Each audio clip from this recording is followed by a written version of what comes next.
एक महीने से ज्यादा वक्त बीत चुका है, लेकिन एक परिवार के लिए समय जैसे वहीं ठहर गया है। एक माँ और बाप के लिए हर सुबह उसी सवाल के साथ होती है कि मेरी बेटी के साथ जो हुआ उसका हिसाब कौन देगा। यह सिर्फ एक हत्या नहीं थी, यह बर्बरता थी। यह बर्बरता जिसे सुनकर आपकी रूह कांप जाएगी। परिवार दर दर भटक रहा है, हाथ जोड़ रहा है, सवाल पूछ रहा है। परिवार को जवाब तो मिल रहे हैं, मगर जो सबसे जरूरी सवाल है उसका उत्तर नहीं मिल पा रहा है। जिन पर कानून लागू करने की जिम्मेदारी है वही चुप हैं। जिन आरोपियों की गिरफ्तारी से सिस्टम की मंशा साफ हो जानी चाहिए थी, वे अब भी आजाद हैं। सवाल सीधा है, इतने दिन बाद भी गिरफ्तारी क्यों नहीं हुई? क्या किसी को बचाया जा रहा है, या फिर सिस्टम इतना सुस्त हो चुका है कि एक बेटी की चीख भी उसे जगा नहीं पाई? न्याय की लड़ाई लड़ते लड़ते परिवार अब थकने लगा है, कमजोर पड़ने लगा है, और यही इस कहानी की सबसे डरावनी सच्चाई है। नमस्कार, मैं हूं सिद्धार्थ मौर्य और आप देख रहे हैं टीवी 9। पटना में हुई नीट छात्रा की हत्या का मामला अगर समय के साथ सुलझता तो शायद आज अदालत और मीडिया के बीच इतने सवाल खड़े नहीं होते।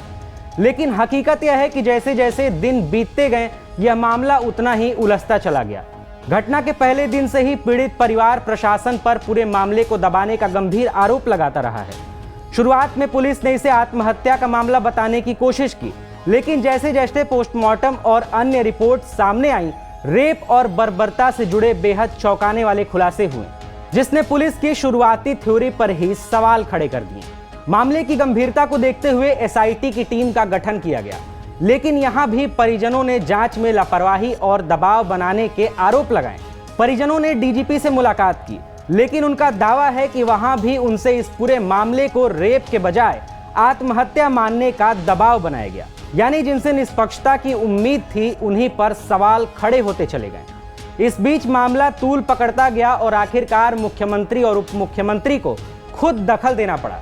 सरकार ने जांच सीबीआई को सौंपने का फैसला किया, लेकिन हैरानी की बात यह रही कि पीड़ित परिवार ने सीबीआई जांच पर भी भरोसा जताने से इनकार कर दिया। परिजनों का कहना है कि जब तक मामला सीबीआई तक पहुंचा तब तक कई अहम सबूत या तो मिटा दिए गए या कमजोर कर दिए गए। इसके बाद परिवार ने न्यायिक जांच की मांग को लेकर अदालत का दरवाजा खटखटाया। छात्रा के पिता की ओर से दायर आपराधिक याचिका पर पटना हाईकोर्ट में सुनवाई हुई, जहां जस्टिस अरुण कुमार झा ने यह कहते हुए याचिका का निपटारा कर दिया कि बिहार सरकार पहले से ही इस मामले की जांच सीबीआई को सौंप चुकी है। कोर्ट ने भी स्पष्ट किया कि सीबीआई की जांच में कोई कमी नजर आती है तो याचिकाकर्ता दोबारा अदालत का दरवाजा खटखटा सकते हैं। फिलहाल पूरा देश सीबीआई जांच की ओर देख रहा है, लेकिन सवाल यह है कि क्या यह भरोसा जायज है?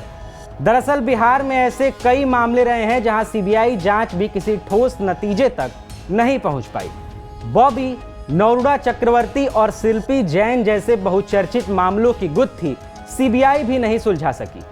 यही वजह है कि तेजस्वी यादव समेत कई विपक्षी नेता सरकार के फैसले पर सवाल उठा रहे हैं और पूछ रहे हैं कि क्या नीट छात्रा का मामला भी उन्हीं अधूरे और बेनतीजा जांचों की सूची में शामिल हो जाएगा।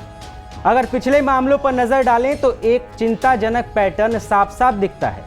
शिल्पी जैन गौतम सिंह मामले में शुरुआती पुलिस जांच में रेप और हत्या के संकेत मिले थे, लेकिन जब जांच सीबीआई को सौंपी गई तो उसने तमाम संदिग्ध परिस्थितियों और राजनीतिक एंगल को दरकिनार करते हुए इसे आत्महत्या करार देकर केस बंद कर दिया।